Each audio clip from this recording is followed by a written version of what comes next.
सभी का स्वागत है आपके अपने इस चैनल में। आई होप आप सभी अच्छे होंगे, मस्त होंगे, अपनी तैयारी अच्छे से कर रहे होंगे। तो आज हम जिस टॉपिक पे डिस्कशन करेंगे वो रहेगा हमारा नवीनतम संविधान संशोधन। संविधान संशोधन से हमेशा क्वेश्चन पूछे जाते हैं, हर एक एग्जाम में क्वेश्चन पूछे जाते हैं, चाहे वो आप एसएससी दे रहे हो, एनटीपीसी दे रहे हो, ग्रुप डी दे रहे हो, चाहे वो आप बीपीएससी टीआरई 4.0 की तैयारी कर रहे हो, यहाँ से क्वेश्चन हमेशा पूछे जाते हैं। तो आज हम इसी टॉपिक पे डिस्कशन करेंगे। तो चलिए वीडियो को स्टार्ट करते हैं।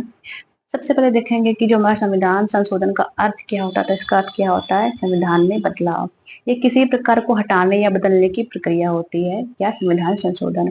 संविधान के भाग 20 के अंतर्गत अनुच्छेद 360 संसद को संविधान में संशोधन करने की शक्तियां प्राप्त हुई है। कई बार क्वेश्चन क्या पूछा जाता है कि जो संविधान संशोधन है वो किस भाग में है, तो वो हमारा भाग 20 में है। कई बार अनुच्छेद भी पूछा जाता है, अनुच्छेद कौन सा रहेगा? हमारा 360 रहेगा। अनुच्छेद 360 का प्रयोग करके संसद संविधान में किसी प्रकार के प्रावधान को जोड़ या हटा सकती है।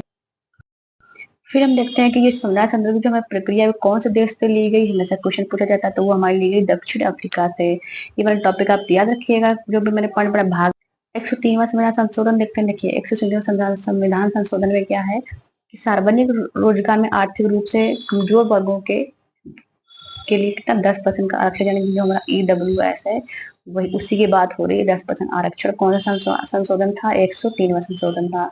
एक वो मैं आपको बता दे रही हूँ।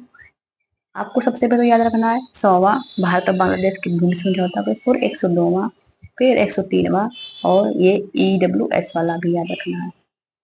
फिर देखते हैं भारत के संविधान संशोधन 104वें का मुख्य उद्देश्य क्या था, इसका चर्चा कर लेते हैं। सभा और राज्य विधानसभा में लोकसभा एंग्लो इंडियन का आरक्षण समाप्त कर दिया गया। तो जो एंग्लो इंडियन चूज किए जाते थे, तो वो इसमें संविधान में समाप्त कर दिए गए हैं। व्याख्या, ये अधिनियम लागू होने की तिथि क्या थी? 25 जनवरी 2020 में लागू हुआ था। मुख्य उद्देश्य क्या था?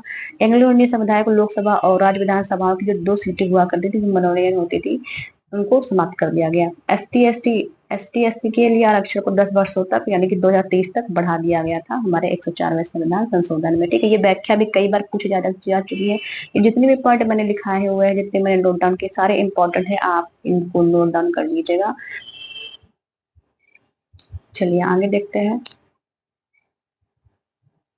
अब देखते हैं 105वां जो संविधान संशोधन हुआ था उसकी डिटेल देख लेते हैं।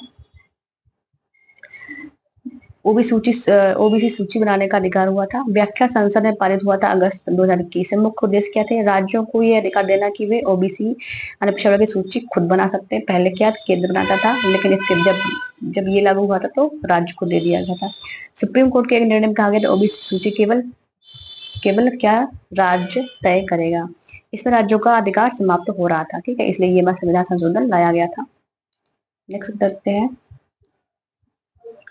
महिला आरक्षण 2023। देखिए यहाँ से क्वेश्चन कई बार पूछा जा चुका, क्योंकि महिलाओं की बात हो रही है। 106वां संशोधन था और 33% महिलाओं की 33% जो आरक्षण सीट वो था। लोकसभा और राज्यसभा में कितनी? 33% सीटों का आरक्षण की बात हुई थी इस संविधान संशोधन में। व्याख्या, अधिनियम का नाम था नारी शक्ति वंदन अधिनियम 2023। संसद में पारित हुआ था सितंबर 2023 में, अभी तक लागू नहीं हुआ परिस्थిति होने के बाद। मुख्य उद्देश्य का यह अधिनियम लोकसभा, प्रत्येक राज्यसभा की विधान एवं राष्ट्रीय राजधानी क्षेत्र दिल्ली की विधानसभा में कुल सीटों का 33% महिलाओं के लिए आरक्षित करने का प्रावधान। अब देख लेते हैं संविधान में जोड़े गए हमारे नए अनुच्छेद कौन कौन से थे। 330A लोकसभा में महिलाओं को आरक्षण, 332A राज्य विधानसभाओं में महिलाओं को आरक्षण, 334A आरक्षण 15 वर्षों की अवधि के लिए, लेकिन संसद द्वारा कानून बनाकर इसे आगे बढ़ाया जा सकता है। तो ये हमारे इम्पोर्टेंट टॉपिक थे जो नवीनतम संविधान संशोधन हुए थे। ये हमेशा क्वेश्चन पूछे जाते हैं। और अगर आप बीपीएससी टीआरई 4.0 की तैयारी कर रहे हैं, क्योंकि आपको पता नोटिफिकेशन आने वाला है, तो अगर आप तैयारी में ढिलाई कर रहे हैं तो वो नहीं करें। बहुत जल्द सरकार इसका नोटिफिकेशन निकाल लेगी। तो आज के लिए इतना ही, मिलते हैं नेक्स्ट वीडियो में नेक्स्ट टॉपिक के साथ।